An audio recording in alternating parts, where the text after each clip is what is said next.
the individual physical human body, the physical personality is only one aspect of the human that incarnates. The mind actually is only partly into the body. There's another aspect of the human mind that's connected to a shared field.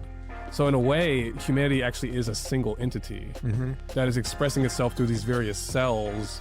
And these cells organize into a pattern which actually resembles in many ways the patterns of the body. So if you look at the institutions like government, religion, all this stuff, they play functional roles in the development of the whole, much like the organs play functional roles in the body. Interesting. So there's a self-organization that happens. So we have to always be thinking about civilization and society in these terms. It's never just 8 billion individual units. It's actually one supreme consciousness expressing itself through these 8 million parts, which are always interconnected and form a whole.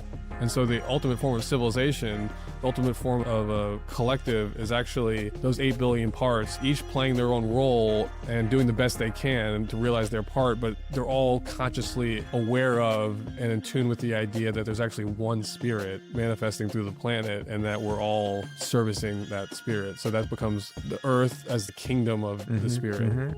You just explained my life. I'm very aware that you and I are both exactly the same person.